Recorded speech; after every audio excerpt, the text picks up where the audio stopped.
The demands are the belonging. For you to deeply feel as part of something, someone needs to need you, and you need to fulfill that need.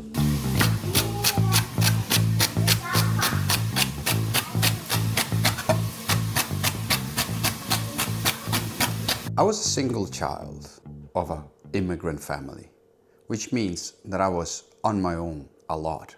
My family was small, tight, but I was left to my own and my own devices. Being an immigrant, I was also an outsider, and I was struggling with that for many years. The return to Sicily was always the highlight. Every summer, we would return, as most immigrants, at least from Italy, do.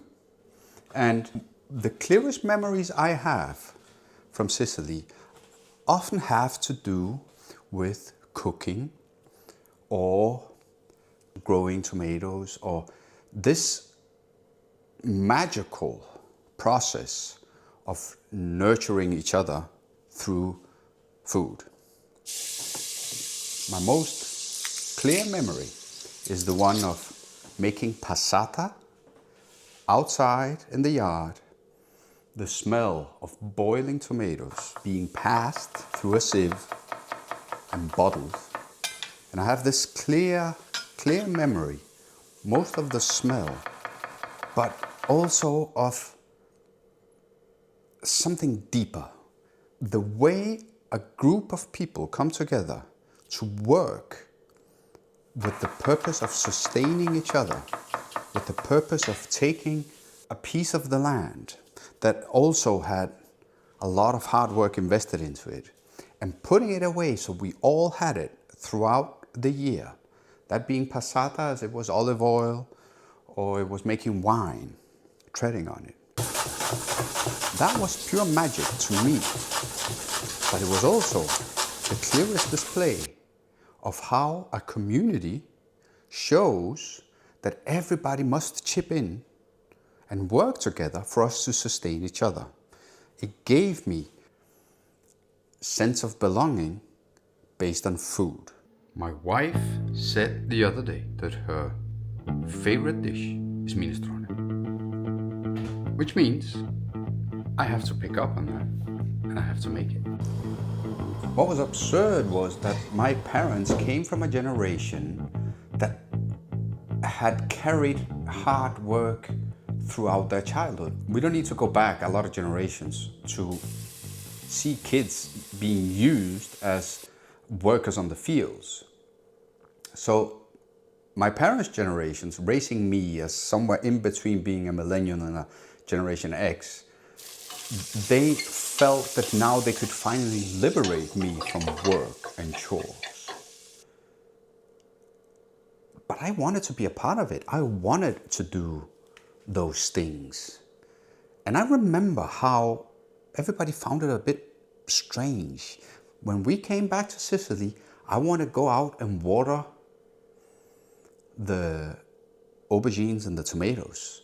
I wanted to be a part of making olives. I wanted to pick olives. I wanted to try and do these things because there was something about it that filled a hole that being so on our own with such little community that we had around us in Denmark had grown.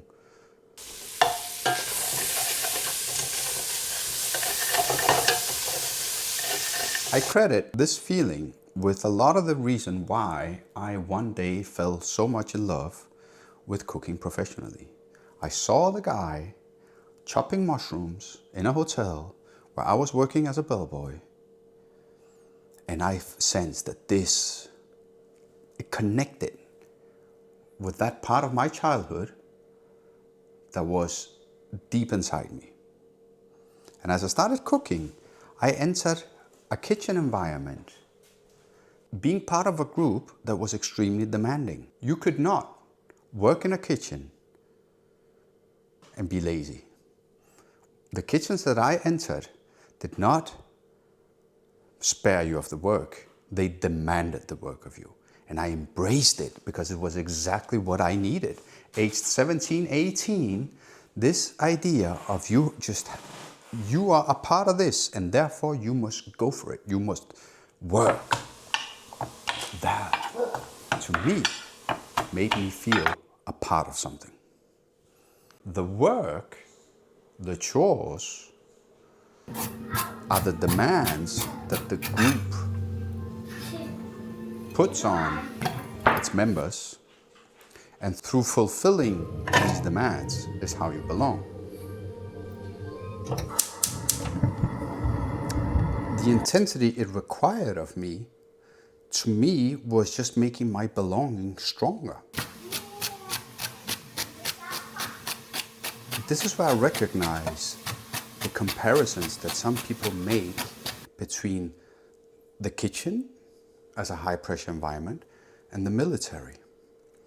And the sense that you, with the people around you, are part of a group and you're ready to go to battle for each other is what makes otherwise intolerable work not only tolerable, but magical.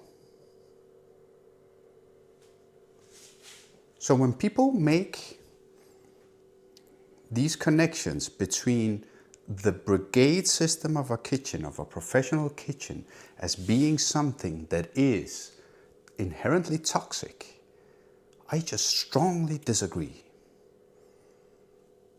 The brigade is a structure, and it's a structure where you can enter and be a part of a group, and the hierarchy allows you to easily find your place.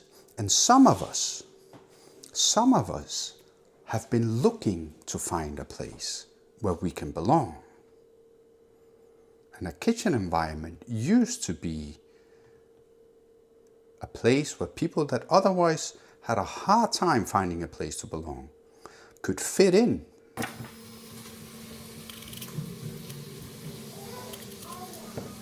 And the discussions make me mad, because I 100% agree that, of course,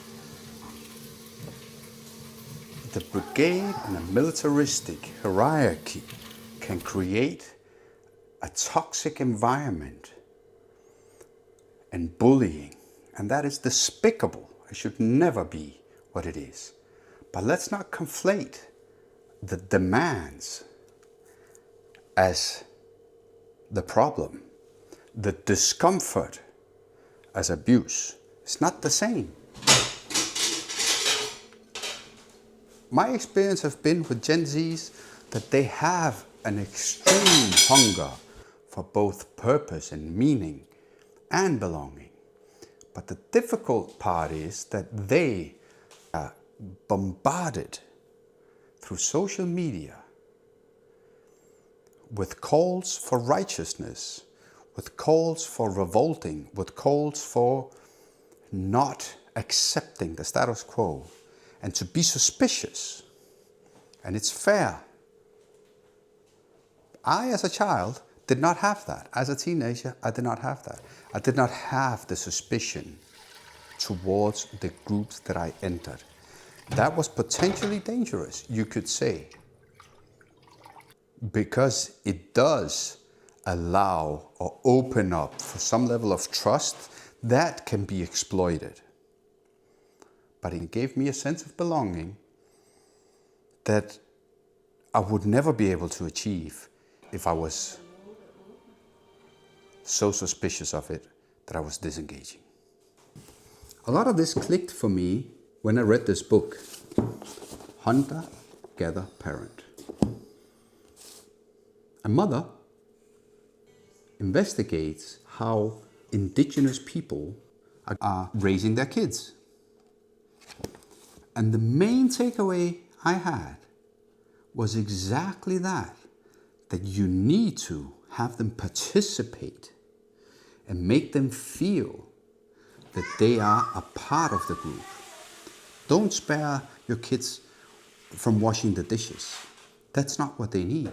What they need is to be involved in it and sense that feeling of being in sync with the rest of the team members, the family, and understanding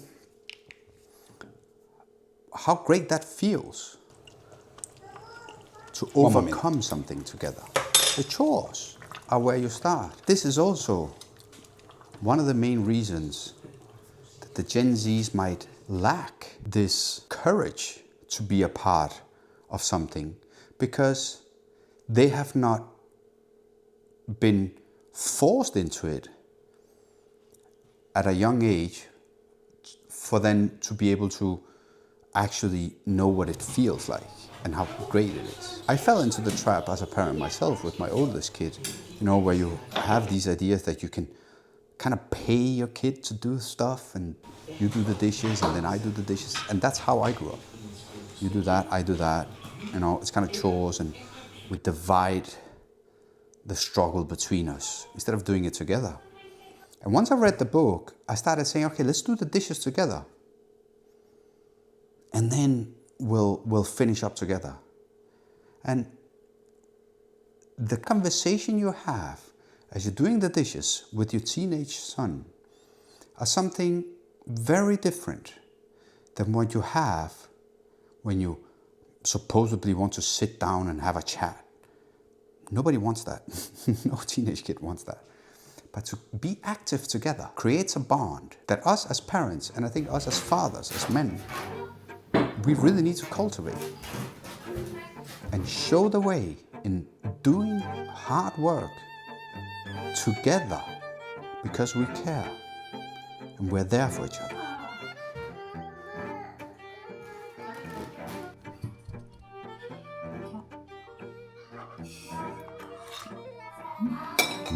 My upbringing gave me the sense of very much being an individual. I thrive in solitude and on my own path. But chasing individual success and achievements, we risk to lose something just as important, which is that sense of group belonging. Don't strive for a life free from demands, because within the demands is the belonging.